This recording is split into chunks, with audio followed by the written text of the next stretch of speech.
ਜਿਹੜੇ ਹਿੰਦੂ ਮਾਰੇ ਉਹਦੀ ਉਸ ਪੱਧਰ ਤੇ ਚਰਚਾ ਪੰਜਾਬ 'ਚ ਕਿਉਂ ਨਹੀਂ ਹੋਈ? ਜਿਹੜੇ ਬੱਸਾਂ 'ਚੋਂ ਕੱਢ ਕੇ ਮਾਰਦੇ ਉਹ ਕਿਸੇ ਨੇ ਵੀ ਮਾਰੇ ਹੋਣ। ਮੈਂ ਆਉਣਾ ਪਹਿਲੀ ਗੱਲ, ਉਹ ਕਹਿੰਦੇ ਕੌਣ ਨੇ?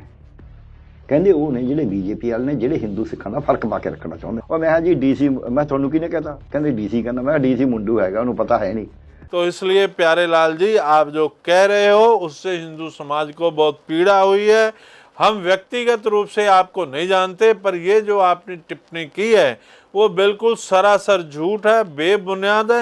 30-35 हज़ार ਇਹ ਅਕਸਰ ਹੀ ਚਰਚਾ ਸੋਸ਼ਲ ਮੀਡੀਆ ਤੇ ਬਹੁਤ ਘੁੰਮਦੀ ਹੈ ਕਿ 35,000 ਜਾਂ 30,000 ਹਿੰਦੂ ਮਾਰਤਾ ਉਸ ਵੇਲੇ। ਨਾ ਚਰਚਾ ਬੜੀ ਵੱਡੀ ਹੁੰਦੀ। ਨਹੀਂ, ਇਹ ਇੰਨੀ ਗਿਣਤੀ ਸੀਗੀ? ਮੈਂ ਤੁਹਾਡੇ ਤੋਂ ਬਿਲਕੁਲ ਹੀ ਨਹੀਂ ਇੰਨੀ ਵੱਡੀ ਗਿਣਤੀ ਨਹੀਂ। ਤੁਸੀਂ ਵੱਡੀ ਛੱਡੋ, ਮੈਂ ਕਹਿੰਦਾ ਇਹ ਗਿਣ ਕੇ ਦਿਖਾ ਦੇਣਾ। ਮੈਂ ਗੁਰਦਾਸਪੁਰ ਚ ਰਿਹਾ, ਮੈਂ ਸੀਨੀਅਰ ਮੈਡੀਕਲ ਅਫਸਰ ਸੀ ਉਸ ਹਸਪਤਾਲ ਦਾ ਉਹਨਾਂ ਦਿਨਾਂ ਚ, ਤੇ ਮੈਨੂੰ ਮੇਰੇ ਕੋਲ ਲਾਸ਼ਾਂ ਤਾਂ ਪੋਸਟਮਾਰਟਮ ਜਿੰਨੇ ਹੁੰਦੇ ਸੀ, ਜਿਹੜੇ ਕਹਿੰਦੇ ਮਾਰ ਕੇ ਖਪਾਤੇ ਪਾਏ, ਵੀ ਮੰਨ ਲਓ ਠੀਕ ਹੈ। ਸਿੱਖ ਤਾਂ ਬੇਸ਼ੱਕ ਮਾਰ ਕੇ ਖਪਾਤੇ, ਹੁਣ ਹਿੰਦੂਆਂ ਨੂੰ ਮਾਰ ਕੇ ਕਿੱਥੇ ਖਪਾਇਆ ਹੋਊਗਾ? ਵੱਧ ਤੋਂ ਵੱਧ ਦਰਬਾਰ ਸਾਹਿਬ ਦੇ ਅੰਦਰ ਹੀ ਮਾਰਤੇ ਹੋਣਗੇ ਨਾ। ਜੇ ਕੋਈ ਇਹ ਵੀ ਕਹਿੰਦਾ ਵੀ ਉੱਥੇ ਲਿਜਾ ਕੇ ਮਾਰਤਾ ਹੋਊ, ਕਿੰਨੇ ਮਾਰਤੇ ਹੋਣਗੇ ਉੱਥੇ? ਕਿੰਨੀਆਂ ਲਾਸ਼ਾਂ? ਵੱਧ ਤੋਂ ਕਬਜ਼ਾ ਸਰਕਾਰ ਦਾ ਹੋ ਗਿਆ ਨਾ। ਬਿਲਕੁਲ, ਤਾਂ ਲਾਸ਼ਾਂ ਲੱਭ ਜਾਂਦੀਆਂ ਹਿੰਦੂਆਂ ਦੀਆਂ। ये किसी भी हिंदू नेता ने, किसी भी संगठन ने कहीं नहीं कहा कि 35,000 हिंदुओं को दरबार साहब के भीतर मारा गया। ये बिल्कुल गलत है। एक जिले का सिविल सर्जन व्यक्ति कैसे दावा कर सकता है कि पूरे आतंकवाद के दौरान पंजाब में इस खालिस्तानी आतंकवाद में 35,000 हिंदू नहीं मारे गए, जबकि सरकार ने वाइट पेपर जारी किया है। हमने लगातार कई साल लड़ाई लड़ी कि 35,000 आतंकवाद पीड़ित हिंदुओं को मुआवजा सहायता राशि दी जाए। सरकार ने बाकायदा कैबिनेट की मीटिंग में पास किया कि 35,000 आतंकवाद पीड़ित हिंदुओं को 1984 के दंगा पीड़ितों की तरह रिहेबिलिटेट करने के लिए हमें 781 करोड़ रुपए की ज़रूरत है। ये हम नहीं कह रहे, कैप्टन अमरिंदर सिंह की अगुवाई वाली कैबिनेट ने मीटिंग की, कैबिनेट की, उसके मिनट टू मिनट में दर्ज है कि 35,000 आतंकवाद पीड़ित हिंदुओं को 1984 के दंगा पीड़ितों की तरह रिहेबिलिटेट करने के लिए हमें इतने पैसे चाहिए। और इसके बाकायदा गृह मंत्री भारत सरकार, जो उसमें शिवराज पाटिल थे, और मुख्यमंत्री पंजाब के बीच में पत्राचार हुआ, कॉरस्पॉन्डेंट हुआ। और सबसे बड़ी बात यह है कि उस कॉरस्पॉन्डेंट में भी उन्होंने आंकड़े दिए कि इतने इतने लोग फलां डिस्ट्रिक्ट में मारे गए। इंदिरा गांधी के मर्डर तो बाद एक कपूरथला डिपू ਦੀ PRTC ਦੀ ਬੱਸ ਜਾਂਦੀ ਹੁੰਦੀ ਸੀ ਦਿੱਲੀ ਟੂ ਗੁਰਦਾਸਪੁਰ ਜੀ। ਉਹਦੇ ਵਿੱਚ ਨਸ਼ਾ ਮੱਜਾ ਸਿੰਘ ਲਾਗੇ ਕਤਲ ਕਰਤੇ 7 ਬੰਦੇ, ਤੇ ਉਹ ਮੇਰੇ ਹਸਪਤਾਲ 'ਚ ਆਈਆਂ ਲਾਸ਼ਾਂ।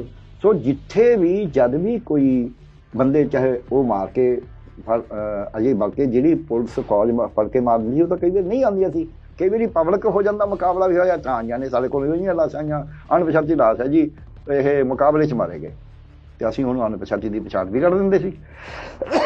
ਕਿਉਂਕਿ ਸਾਡਾ ਕੰਮ ਇਹ ਨਹੀਂ ਹੈ ਵੀ ਇਹ ਖਾੜਕੂ ਹੈ, ਇਹ ਹਿੰਦੂ ਹੈ, ਇਹਨੂੰ ਖਾੜਕੂਆਂ ਨੇ ਮਾਰਿਆ, ਇਹਨੂੰ ਸਰਕਾਰ ਨੇ, ਇਹ ਸਾਡਾ ਕੰਮ ਨਹੀਂ ਹੈ। ਬਿਲਕੁਲ ਸਾਡਾ ਕੰਮ ਹੈ ਜਿਹੜੀ ਡੈਡ ਬੋਡੀ ਸਾਡੇ ਕੋਲ ਆਈ ਹੈ, ਉਹ DC ਨੇ ਫੋਨ ਕਰਿਆ ਹੋਊ, ਸਿਵਸਰ ਨੇ ਮੈਨੂੰ ਬੁਲਾ ਲਿਆ, ਇਹ ਤੁਸੀਂ ਡਾਕਟਰ ਸਾਹਿਬ ਲਿਸਟਾਂ ਲਵਾਸੀਆਂ? ਮੈਂ ਕਿਹਾ ਹਾਂਜੀ ਲਵਾਈਆਂ ਨੇ। ਇਹ ਤਾਂ ਲਾ ਐਂਡ ਆਰਡਰ ਪ੍ਰੋਬਲਮ ਹੋ ਜੂ। और मैं जी DC, मैं ਤੁਹਾਨੂੰ ਕਿਹਨੇ कहता? ਕਹਿੰਦੇ DC ਕਹਿੰਦਾ। मैं DC मुंडू हैगा, ਉਹਨੂੰ पता है नहीं। अकाली कांग्रेसी BJP कोई नहीं कहना ਵੀ ਜੇ ਪਿਆਰ ਕਰਕੇ ਦੱਸ ਕਰਦੇ ਆ ਤਾਂ ਸੱਚ ਹੀ ਹੈ। ਪਰ ਤੁਸੀਂ ਇਹ ਮੰਨਦੇ ਹੋ ਕਿ ਹਿਊਮਨ ਰਾਈਟਸ ਦੀ ਵਾਇਓਲੇਸ਼ਨ ਜਿਹੜੀ ਉਦੋਂ ਵੀ ਹੋਈ, ਬਾਅਦ 'ਚ ਵੀ ਹੋ ਰਹੀ ਹੈ, ਹੁਣ ਵੀ ਹੋ ਰਹੀ ਹੈ? ਮੁੰਡਿਆਂ ਨੂੰ ਪਹਿਲਾਂ ਕਿਵੇਂ ਮਾਰਿਆ ਗਿਆ? ਫਿਰ ਉਹ ਤਾਂ ਦੋਨੇ ਤਰ੍ਹਾਂ ਕਰ ਰਹੀਆਂ ਨੇ। ਜਿਹੜੇ ਨਹੀਂ ਜਿੱਦੇ ਬੰਦਾ ਇਹ ਸਮਝਣ ਲੱਗਾ ਵੀ ਇਹ ਹਿੰਦੂ ਨੂੰ ਮਾਰਤਾ ਤਾਂ ਠੀਕ ਹੈ, ਜਾਂ ਸਿੱਖ ਨੂੰ ਮਾਰਤਾ ਤਾਂ ਠੀਕ ਹੈ, ਜਾਂ ਮੁਸਲਮਾਨ ਨੂੰ ਮਾਰਤਾ ਤਾਂ ਠੀਕ ਹੈ, ਉਹਨੇ ਹਿਊਮਨ ਰਾਈਟ ਦਾ ਕਾਨ ਕਰਤਾ। ਜੇ ਬਿਲਕਿਸ ਵਾਲੋਂ ਕੇਸ ਨੂੰ ਤੁਸੀਂ ਕਹਿੰਦੇ ਫਿਰ ਕੀ ਹੋ ਗਿਆ? ਜਿੱਦੇ ਮੁਸਲਮਾਨ ਮਰਦਾ ਉਹਦੇ ਫਿਰ ਕੀ ਹੋ ਗਿਆ? ਜਿੱਦੇ ਹਿੰਦੂ ਮਰੂ ਫਿਰ ਤਾਂ ਇਹੀ ਕਹਿਣਾ ਪਊਗਾ। ਸੋ ਇਸ ਕਰਕੇ ਬੰਦਾ ਬੰਦਾ ਉਹਦਾ, ਭਾਵੇਂ ਉਹ ਪਾਲ ਕਰਦੇ ਸਾਧੂ ਮਰੇ ਹੋਣ, ਭਾਵੇਂ ਬਿਲਕਿਸ ਬਾਨੋ ਨਾਲ ਹੋਇਆ ਹੋਵੇ, ਭਾਵੇਂ ਸਿੱਖਾਂ ਦਾ ਕਤਲ ਪੰਜਾਬ ਦੇ ਵਿੱਚ ਕੀਤਾ ਹੋਵੇ, ਭਾਵੇਂ ਹਿੰਦੂਆਂ ਨੂੰ ਬੱਸਾਂ ਚੁਲਾ ਕੇ ਮਾਰਿਆ ਹੋਵੇ, गलत सारा ही गलत है। नमस्कार, प्रेस की ताकत में एक बार फिर से आपका स्वागत है। बात कर रहे हैं आज की जिस तरह पंजाब में कुछ लोग अपने आप को ये बनाने के लिए कि मैं ही चौधरी हूँ, मुझे ही सब कुछ मालूम है, ऐसा ही एक व्यक्ति प्यारे लाल, जो अब यह कहता फिरता है विभिन्न जगह विभिन्न इंटरव्यूज़ में कि पंजाब में आतंकवाद के दौरान 35,000 हिंदुओं की हत्याएं हुई ही नहीं हैं। और ऐसे लोग जो है पवन गुप्ता जी, जो कि शिवसेना हिंदुस्तान के राष्ट्रीय अध्यक्ष हैं, जिन्होंने उस काले दौर को देखा है, दिन प्रतिदिन हो रही हत्याओं के ताज़ा घटनाक्रमों को बहुत नज़दीक से देखा है, उसके बारे में आज उनसे चर्चा करेंगे। सबसे पहले पवन गुप्ता जी, बहुत बहुत स्वागत आपका प्रेस की ताकत। बहुत धन्यवाद जी, जय श्री राम। अच्छा गुप्ता जी, एक बात बताएं, एक व्यक्ति प्यारेलाल, जो कि उस समय ये कहते हैं कि मैं जी सरकारी अधिकारी था, पंजाब की विभिन्न जगहों पर उनकी पोस्ट रही, वो कहते हैं कि पंजाब में 35,000 हिंदू जो है, निर्दोष हिंदू मारे ही नहीं गए। आपका क्या कहना है इस विषय में? मैं ये कहना चाहता हूँ कि प्यारेलाल जी जो कुछ समय नवजोत सिंह सिद्धू के सलाहकार भी बने रहे और नवजोत सिंह सिद्धू के साथ जुड़े रहे, और अभी इनकी सर्वजीत मक्कड़ ने इंटरव्यू किया है, और मुझे जानकर के देख कर के बड़ी हैरानी हुई कि प्यारेलाल जी बड़े सफाई से सफ़ेद झूठ बोल रहे हैं कि जी मैं वहाँ सिविल सर्जन था गुरदासपुर में, जितने लोग मारे जाते थे हमारे पास लाशें पोस्टमार्टम के लिए आती हैं। एक ज़िले का सिविल सर्जन व्यक्ति कैसे दावा कर सकता है कि पूरे आतंकवाद के दौरान पंजाब में इस खालिस्तानी आतंकवाद में 35,000 हिंदू नहीं मारे गए, जबकि सरकार ने वाइट पेपर जारी किया है। हमने लगातार कई साल लड़ाई लड़ी कि 35,000 आतंकवाद पीड़ित हिंदुओं को मुआवजा सहायता राशि दी जाए। सरकार ने बाकायदा कैबिनेट की मीटिंग में पास किया कि 35,000 आतंकवाद पीड़ित हिंदुओं को 1984 के दंगा पीड़ितों की तरह रिहैबिलिटेट करने के लिए हमें 781 करोड़ रुपए की ज़रूरत है। ये हम नहीं कह रहे, कैप्टन अमरिंदर सिंह की अगुवाई वाली कैबिनेट ने मीटिंग की, कैबिनेट की, उसके मिनट टू मिनट में दर्ज है कि 35,000 आतंकवाद पीड़ित हिंदुओं को 1984 के दंगा पीड़ितों की तरह रिहैबिलिटेट करने के लिए हमें इतने पैसे चाहिए। और इसके बाकायदा गृह मंत्री भारत सरकार, जो उसमें शिवराज पाटिल थे, और मुख्यमंत्री पंजाब के बीच में पत्राचार हुआ, कॉरस्पॉन्डेंट हुआ। और सबसे बड़ी बात यह है कि उस कॉरस्पॉन्डेंट में भी उन्होंने आंकड़े दिए कि इतने इतने लोग फलां डिस्ट्रिक्ट में मारे गए।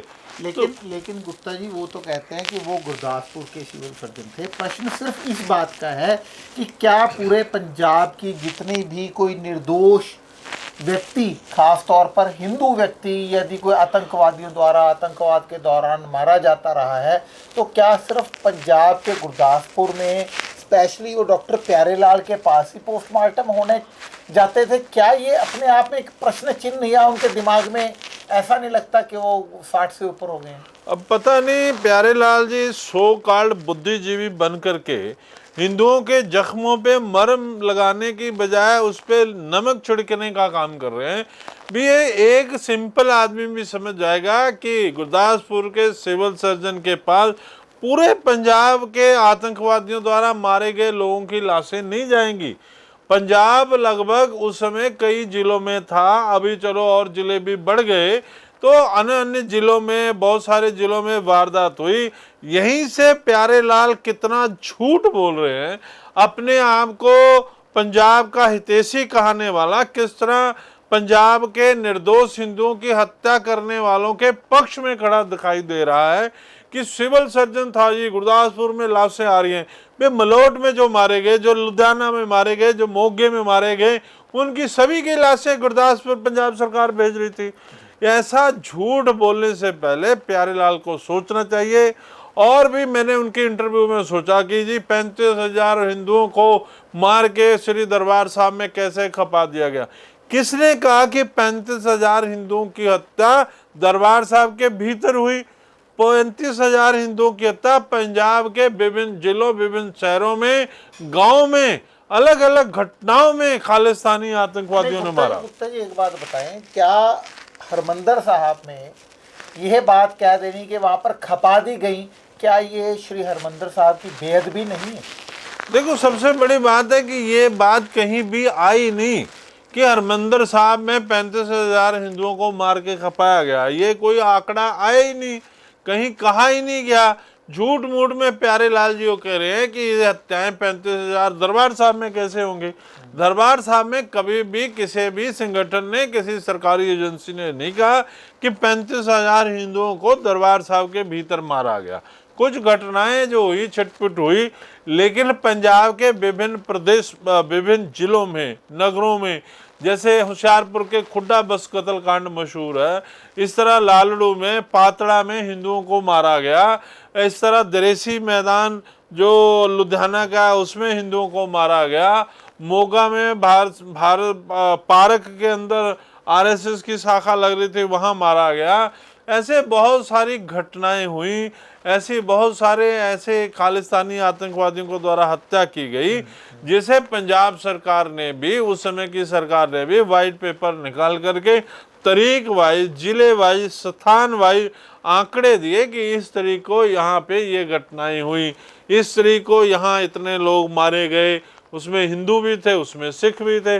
तो हिंदू समाज के 35,000 हिंदुओं की बात हम केवल नहीं कर रहे हैं, MS बिट्टा कर रहे हैं, मेंबर पार्लियामेंट रवनीत बिट्टू कर रहे हैं, कम्युनिस्ट पार्टी वाले कर रहे हैं, बहुत सारे अखबार वाले, पत्रकार भाई कर रहे हैं, सरकार खुद मान रही है अपनी कैबिनेट की मीटिंग में। तो प्यारे लाल जी का ये कहना कि मैं सिविल सर्जन था, मैं पोस्टमार्टम करता था, और लाशें, भाई लाशें सारे पंजाब के, आपके गुरदासपुर में थोड़ी आ रही थी। तो ऐसी बात करके इन्होंने हिंदुओं के जख्म पे नमक लगाने की बात की है। अगर आपको पूरी जानकारी नहीं है तो आप इस प्रकार के सो कॉल्ड बुद्धिजीवी के शोषे मत छोड़िए। पंजाब में 35,000 आतंकवाद पीड़ित हिंदुओं के साथ किसी ने भी हमदर्दी वाला रवैया नहीं अपनाया।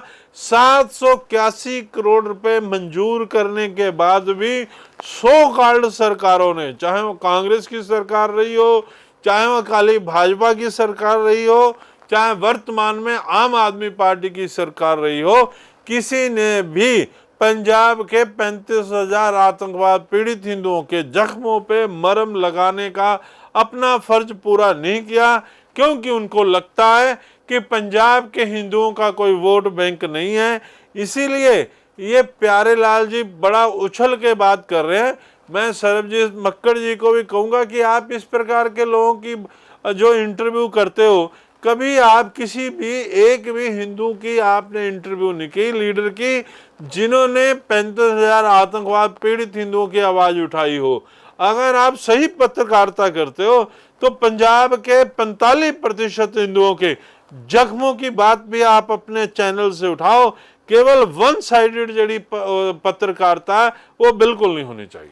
गुप्ता जी, एक बात बताएं, जिस तरह से डॉक्टर प्यारेलाल ने कहा कि ये मैं वहाँ पर ये देख रहा था, मैं वहाँ पर ये देखता था, मैं सिविल सर्जन था, यहाँ तक कि उसने डिप्टी कमिश्नर को, वहाँ के जो मौजूदा डिप्टी कमिश्नर थे, उनको भी भद्दी शब्दावली का इस्तेमाल किया। इससे पता लग जाता है कि किस प्रकार की उनकी मानसिकता है, किस प्रकार की सोच है। डिप्टी कमिश्नर एक जिम्मेवार पदवी पे बैठा होता है, उसने जिले को संचालित करना है। सिविल सर्जन तो एक छोटा, उस टाइम वो सिविल सर्जन भी नहीं थे, वो कह रहे हैं कि मैं एक डॉक्टर था, मैंने वहाँ लिस्ट लगा दी। तो इस करके ये जो बातें वो कह रहे हैं निराधार हैं, बेबुनियाद हैं। उससे साफ पता लगता है कि उनकी भाषा जो है वो आतंकवादियों के पक्ष में है। ये कह देना एक जिम्मेवार नागरिक की रुतबा नहीं है कि 35,000 हिंदू मारे ही गए नहीं, हिंदू इतनी बड़ी संख्या में मारे ही नहीं गए। अरे भाई, हिंदू मारे नहीं गए तो पलायन कैसे हुआ?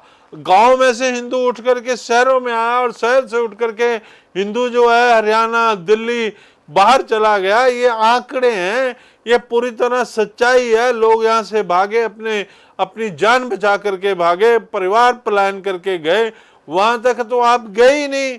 आप कहाँ रहे, आप कहाँ थे जब हिंदुओं के साथ बसों से उतार करके लाइन में खड़ा करके निशानदेही करके मारे जाते थे? तो प्यारे लाल जी, आपने कौन से हिंदुओं का समर्थन किया, कौन से हिंदुओं के साथ खड़े हुए?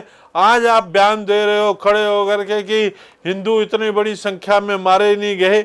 मैं ये नहीं कह रहा कि हिंदू ही केवल मारे गए, सिख भी मारे गए, बल्कि वो सिख ज्यादा मारे गए जो देश के साथ खड़े थे, देश की एकता अखंडता के साथ खड़े थे, चाहे वो किसी पार्टी में थे, कांग्रेस में थे, कम्युनिस्ट में थे, बीजेपी में थे, या किसी भी संस्था में थे जो आतंकवाद के खिलाफ बोल रहे थे, उन सिखों को भी मारा गया।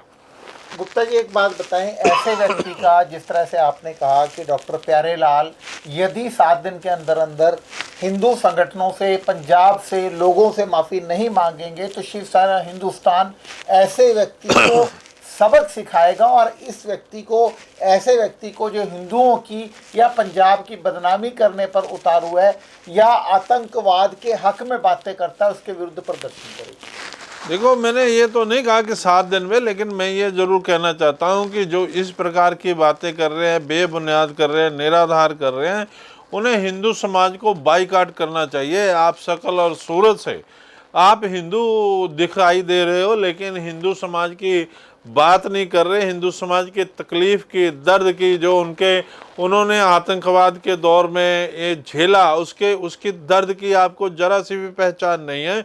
तो पंजाब के हिंदू संगठनों को, पंजाब के हिंदू समाज को, भाईचारे को ऐसे सो कॉल्ड बुद्धिजीवी का बाइकाट करना चाहिए, सामाजिक बाइकाट करना चाहिए, ताकि उनको एहसास हो कि अगर आप आतंकवाद पीड़ित हिंदुओं के जख्मों पे मरहम नहीं लगा सकते तो कम से कम आपको नमक छिड़कने से भी परहेज करना चाहिए। गुप्ता जी, आमतौर पे कहा जाता है कि बच्चा है, इसका बचपन था, नौजवान है, इसका गर्म खून था, लेकिन ख़ास तौर पर एक जो पढ़ा लिखा बुद्धिजीवी डॉक्टर, और जिसका एक कहते हैं कि भाई अपने आप को ये बंदा मैच्योर है, हम कहते हैं किसी उम्र में जाके 50 साल का हो गया, भाई ये व्यक्ति जो है गलत बात नहीं करेगा, मैच्योर है, और जो बंदा रिटायर हो गया अब ये व्यक्ति जो है समझदार है।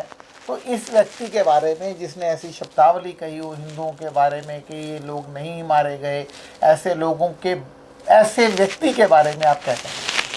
देखो, जो आपने कहा शब्दों का चुनाव किया कि मैच्योर है, वो मैच्योरिटी कहीं झलकती नहीं प्यारेलाल जी में, क्योंकि प्यारेलाल जी डिप्टी कमिश्नर पे टिप्पणी कर रहे हैं, फिर कह रहे हैं पंजाब में 35,000 हिंदू मारे ही नहीं गए, मैं क्योंकि वहाँ सिविल सर्जन था।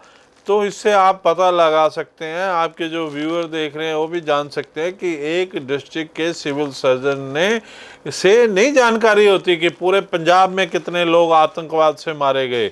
वो तो पंजाब सरकार आंकड़े दे सकती है, सरकारें आंकड़ा दे सकते हैं, और सरकारों ने वाइट पेपर छाप करके आंकड़े दिए। हमने जो संघर्ष किया पटियाला में, धर्म युद्ध मोर्चा लगाया, उसकी एवज में पंजाब सरकार के कैबिनेट ने, यानी कि उस समय के मुख्यमंत्री कैप्टन अमरिंदर सिंह की अगुवाई में जो कैबिनेट हुई, जिसमें मिनट टू मिनट लिखा गया कि हम 35,000 आतंकवाद पीड़ित, हम हिंदू शब्द का उपयोग करते हैं, उन्होंने नहीं किया, उनके अपने वोट बैंक की कारण रहे, और 35,000 आतंकवाद पीड़ित हिंदुओं को ये 1984 के दंगा पीड़ितों की तर्ज पे अगर हम सहायता देना चाहते हैं तो हमें 781 करोड़ रुपए की ज़रूरत पड़ेगी, और ये पैसा हमें केंद्र सरकार दे। ये अलग बात है कि उस समय के मुख्यमंत्री अमरिंदर सिंह, जो जोधपुर के खालिस्तानी आतंकवादी कैद थे जोधपुर जेल में, उनको रिहैबिलिटेट करने के लिए केंद्र का मुआवजा और स्टेट पंजाब सरकार का मुआवजा दे दिया, उनके खजाने में पैसे थे, लेकिन पंजाब के 45% हिंदुओं के जख्मों पे मरहम लगाने के लिए, यानी 35,000 आतंकवाद पीड़ित हिंदुओं को न्याय देने के लिए, इंसाफ देने के लिए, उनके जख्मों पे मरहम लगाने के लिए कैप्टन अमरिंदर सिंह की सरकार के पास भी 781 करोड़ रुपए नहीं थे, उन्होंने सेंट्रल सरकार से मांगे। उस समय के फाइनेंशियल कमिश्नर के भटनागर की चिट्ठी है, उस समय के गृह मंत्री शिवराज पाटिल की लिखी हुई अमरिंदर सिंह की चिट्ठी है, जिसमें पूरा विवरण दिया कि इतनी फैमिलीज को रिहेबिलिटेट करने के लिए इतने पैसे की आवश्यकता है। तो इसलिए प्यारेलाल जी, जिस तरह आप सो कॉल्ड बुद्धिजीवी बन रहे हैं और जिस प्रकार आपने टीका टिप्पणी की है, जिस तरह आपने गैर जिम्मेदाराना बयान दिया है कि 35,000 आतंकवाद पीड़ित हिंदू नहीं हैं, उनको मारा नहीं गया, ये बिल्कुल गलत है। आपके पास कोई ऐसा डाटा नहीं है जिसमें आप साबित कर सको, लेकिन सरकार ने माना है, वाइट पेपर में माना गया है, और जिम्मेवार, चाहे वो गुरजीत राणा हो, चाहे वो मेंबर पार्लियामेंट रवनीत सिंह बिट्टू हो, जो वर्तमान में रेलवे राज्य मंत्री हैं भारत सरकार के, जो हमारे बहुत सारे मंत्री हैं, पंजाब सरकार के लोग हैं, बहुत सारे बुद्धिजीवी हैं, यहाँ तक कि एक हमारी पत्रकार बहन ने बाकायदा एक किताब लिखी है जिसमें 35,000 आतंकवाद पीड़ित हिंदुओं के दर्द को बयान किया गया है। तो इसलिए प्यारे लाल जी, आप जो कह रहे हो उससे हिंदू समाज को बहुत पीड़ा हुई है। हम व्यक्तिगत रूप से आपको नहीं जानते, पर ये जो आपने टिप्पणी की है वो बिल्कुल सरासर झूठ है, बेबुनियाद है। हिंदू समाज को ऐसे सो कॉल्ड बुद्धिजीवियों को जो है उसकी निंदा भी करनी चाहिए, उनका बहिष्कार भी करना चाहिए, ताकि आगे से कोई भी 35,000 आतंकवाद पीड़ित हिंदुओं के जख्मों पर नमक छिड़कने की कोई भी कोशिश करने से पहले 100 बार सोचे। और जो दरबार साहब के बारे में भी उन्होंने कहा कि वहाँ पर 35,000 हिंदुओं को खपाया नहीं गया, उस दरबार साहब का नाम भी जो लिया वो ये कहकर नहीं लिया जाना चाहिए ताकि हिंदू सिख के बीच में कोई दरार पैदा नहीं हो। देखो, कभी भी किसी भी स्टेज पे ये बात हुई नहीं, किसी ने कही नहीं कि 35,000 हिंदुओं की हत्या करके श्री दरबार साहब में खपाया गया। ये वाक्य उनके हैं कि ऐसा नहीं हुआ। जब किसी ने कहा ही नहीं तो ऐसा होने की स्थिति ही नहीं। तो इसलिए ये पब्लिसिटी बटोरने का अपना स्टंट है। ये उन्होंने जो भी कहा गलत कहा। ऐसा किसी ने नहीं कहा कि 35,000 हिंदुओं को दरबार साहब में मारा गया। हाँ, ये बात जरूर हुई कि खालिस्तानी आतंकवादियों ने 35,000 हिंदुओं को पंजाब के विभिन्न जिलों में, विभिन्न शहरों में, विभिन्न स्थानों पे, कहीं बसों से उतार करके, कहीं सड़कों पे, कहीं अपने दुकानों पे, कहीं पार्कों में, अलग अलग स्थानों पे उन्हें मारा गया, उनकी हत्याएं की गई। ये किसी भी हिंदू नेता ने, किसी भी संगठन ने कहीं नहीं कहा कि 35,000 हिंदुओं को दरबार साहब के भीतर मारा गया। ये बिल्कुल गलत है, ऐसी बात कहीं भी नहीं कही गई। ये केवल और केवल प्यारे लाल गर्ग जी ने अपने इंटरव्यू में उद्धृत की कि यहाँ खपाया ही नहीं जा सकता। ऐसी कोई बात कही नहीं गई तो खपाने का कोई सवाल ही नहीं पैदा होता। तो ये थे हमारे साथ श्री पवन कुमार गुप्ता, जिन्होंने कहा कि जहाँ पर ये 35,000 हिंदुओं की नहीं मारे गए या निर्दोष 35,000 हिंदुओं की हत्या नहीं हुई, वो बात सरासर प्यारेलाल द्वारा कही गई झूठ है। वही यह बात भी उनके द्वारा अपनी मनगढ़ंत कही हुई बात है कि श्री दरबार साहब में 35,000 हिंदुओं को मारकर खपाया गया। फिलहाल आप देखते रहिए प्रेस की ताकत, फिर किसी नए मुद्दे पर नए व्यक्ति के साथ चर्चा करेंगे। तब तक मुझे यानी शिव नारायण जांगड़ा को दीजिए इजाजत। पवन गुप्ता जी, आपने हमें समय दिया, इसके लिए बहुत बहुत धन्यवाद। आपका भी बहुत धन्यवाद। आपके चैनल के माध्यम से जो सच्चाई थी जनता में गई है, विशेषकर पंजाब के हिंदू समाज में गई है, उसके लिए मैं आपके चैनल का आभार प्रकट करता हूँ। जय श्री राम।